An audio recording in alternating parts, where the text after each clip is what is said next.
মালিক রহমতুল্লাহ আলাইহি এখন কোরআনের মধ্যে নজর করা শুরু করছে, এর সমাধান কোরআনে কারিমের মধ্যে আছে কিনা। ইমাম মালিক রহমতুল্লাহ আলাইহি কোরআনের মধ্যে খুঁজতে খুঁজতে আয়াতটা মনে হয়ে গেল, ওয়াল্লাযীনা ইয়ারমুনাল মুহসানাতি। মদিনায় এক সময় একজন মেয়ে মানুষ মারা গেছে। তাফসীরে আয়াতের তাফসীরের মধ্যে লিখছে একজন মেয়ে মানুষ মারা গেছে, তো ওই মেয়ে মানুষটা গোসল করার জন্য আরেকজন মেয়ে মানুষের দরকার, গোসল করায়। আর সাধারণত যে সঙ্গে মানুষ এটা করে, আমরা কিন্তু টাইম ঠিক করি যে ওর নাম জানাজার নামাজ, ওনার অমুক মানুষটার জানাজার নামাজ দিনের 2টার সময় হবো, কিংবা 3টার সময় হবো, কেউ আসর বাদ হবো, কিংবা মাগরিব পর হবো, কিংবা এসে বাড়ি, একটা সময় নির্ধারিত করা থাকে। তো ওই মদিনার ওই মহিলাটা মারা গেছে, তারা তো জানাজার দফনের টাইমটা তো ঠিক করা আছে, ওই সে মানুষ আইছে। তো ওই মেয়েটার আরেকটা মেয়ে গোসল করার আগে গেছে, পর্দার ভিতরে যখন গোসল করায়, এই মেয়েটার শরীরে পানি ঢালে দিছে, দেওয়ার পর শরীর ডলতে ডলতে যেসব ঠেঙের মধ্যে এই রানের মধ্যে হাত দিছে, ডলতেছে, ওর মুক্তি অটোমেটিক বাইরে হয়ে গেছে। আল্লাহর বান্দি, তুমি তো আজকে দুনিয়া ছেড়ে গেলাই, আল্লাহর কাছে তোমার আল্লাহর কুদরতে হাতে তো তুমি ধরা পড়ো, আজকে তোমার কবরে যাওয়াই লাগবো। কিন্তু তুমি এই দুনিয়া থাকতে অমুক মানুষের সাথে তুমি নাজায়েজ সম্পর্ক রাখছো, এই মুক্তি অটোমেটিক এই মেয়েটা মুক্তি বাহির হয়ে গেছে। কিন্তু মেয়েরা কোনো দিন দেখে নাই অমুক মানুষের সাথে নাজায়েজ সম্পর্ক। কিতাবের মধ্যে লিখছে এমন ভাবে মেয়েটা যখন গোসল করাইতে করাইতে হঠাৎ করে তার হাতটা ওই মুর্দার শরীরের সাথে একত্রিত হয়ে গেছে, আর নড়াচড়া করে না।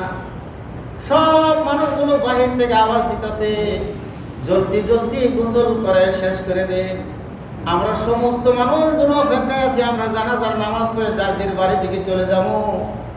ওই ভিতর থেকে ওই মহিলাটা আওয়াজ দিতেছে, আমি তো মুর্দাকে ছাড়ে দেই, কিন্তু মুর্দা আমাকে ছাড়ে দেয় না। এরকম ভাবে জানাজার নামাজের সময় দেওয়া আছে, টাইম পার হয়ে গেল, জোহর পার হইলো, আসর পার হইলো, মাগরিব পার হইলো, রাত হয়ে গেছে, কেন গোসল করায় বাহির করে না? খবর নিয়ে দেহে এই মুর্দার সাথে তার হাত এক হয়ে গেছে, আর হাত করে না। একদিন পার হইলো, 24 ঘন্টা পার হয়ে গেল, লাইলা 1 গ্রাম 2 গ্রাম সারা মদিনার মধ্যে এই খবরটা ছড়ে গেল। এখন এর সমাধান কি করব? এই ফতোয়া নিয়ে আসো, যেগুলো মদিনার আশেপাশে ওই জামানার মধ্যে যেগুলো আলেম ওলামা আছেন তাদের কাছে জিজ্ঞাসা করা হয়েছে যে মুর্দার সাথে জিন্দা মানুষের হাত যে জোড়া লাগে গেছে, এখন তো এই হাত তো আর ছাড়তেছে না, এখন এর গোসলও শেষ হইতেছে না, তাহলে জানাজার কিভাবে দেওয়া হবো? মদিনার আশেপাশে ওলামায়ে কেরাম ফতোয়া দিছে জিন্দা মানুষের হাতটা কাটে দেওয়া হোক। এবার তরোয়াল নিয়ানি হয়েছে, যখন জিন্দা মানুষের হাত কাটার জন্য যখন ইরাদা করছে, ওই জিন্দা মানুষের আত্মীয় স্বজন বলছে আমাদের মানুষটা তো জিন্দা, তার হাত কাটতে আমরা দিব না, হাত কাটতে দিব না। এখন আবার অন্য উলামায়ে কেরামের কাছে গেছে ফতোয়া নেবার জন্য, যে এই অবস্থা এখন কি করা হবো। অন্য উলামায়ে কেরাম ফতোয়া দিছে যে মুর্দার শরীর কাটে দেওয়া হোক। এবার মুর্দার শরীর কাটবার তরোয়াল নিয়ে আইছে, ওর সঙ্গে মুর্দার ওয়ারিস আত্মীয় স্বজন বলতেছে যে না, আমরা মুর্দা খারাপ হওয়ার দিব না, আমরা তো আমাদের মুর্দার শরীর কাটবার দিব না। সম্মানে মুসল্লিনা কারাম, এমন ভাবে 1 দিন 2 দিন 3 দিন হয়ে গেল, মুর্দা এরকম অবস্থা হয়ে গেল, প্রচন্ড গরম রৌদ্রের মধ্যে ওই মুর্দার শরীর থেকে দুর্গন্ধ হওয়া শুরু হলো। কি করবে অবস্থা? ওই জামানার মধ্যে সব থেকে বড় আলিম দুনিয়ার মধ্যে ছিল ইমাম মালিক। আমরা যে 4 জন বড় বড় বিখ্যাত তামাম বিশ্বের মানুষে জানে 4 জন ইমাম, তার মধ্যে থাকে একজন ইমাম মালিক রহমতুল্লাহ আলাইহির কাছে খবর গেছে।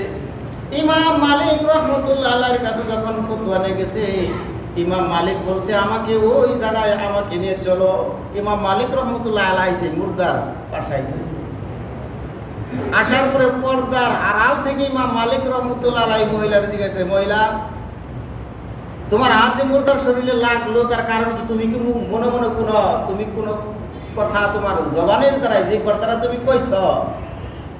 ওই মহিলা পর্দার আড়াল থেকে বলতেছে, হুজুর আমি গোসল করাইতে সময় এই কথাটা খালি মুখ দিয়ে কইছিলাম, এই মুর্দারে সম্বোধন করে কইছিলাম, আজকে তুমি মুর্দা হয়ে গেছো, ডেড হয়ে গেছো, তুমি আল্লাহর কাছে আল্লাহর কুদরতি হাতে ধরা পড়বা, কবরে চলে যাবা, কিন্তু দুনিয়া থেকে অমুক মানুষের সাথে তোমার নাজায়েজ সম্পর্ক আছে।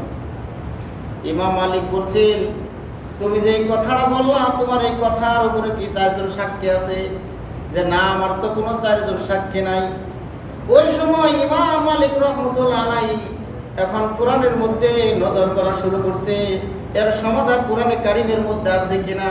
ইমাম মালিক রহমতুল্লাহ আলাইহি কোরআনের মধ্যে খুঁজতে খুঁজতে আয়াতটা মনে হয়ে গেল, ওয়াল্লাযীনা ইয়ারমুনাল মুহসানাতি সুম্মা লাম ইয়াতু আরবা'a শুহাদা'i ফাজলিদুহুম 80 জিলদা। ইমাম রহমতুল্লাহ আলাইহি যখন এই আয়াতটা মনে হইল, জল্লাদকে হুকুম করলো, জল্লাদ এই মেয়েটার 80টা দূরা লাগাই দাও, 80টা দূরা লাগাই দাও। জল্লাদ যখন দূরা নিয়ে শরীরের শক্তি যত আছে 1 2 3 করতে করে 70টা মারছে, তাও হাত ছাড়ে না।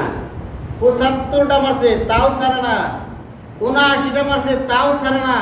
যেই সময় 90টা দূরা মেয়েটার শরীরে পড়ার সাথে সাথে অটোমেটিক ওই মুর্দার শরীর থেকে তার আটটা আলগা হয়ে গেছে।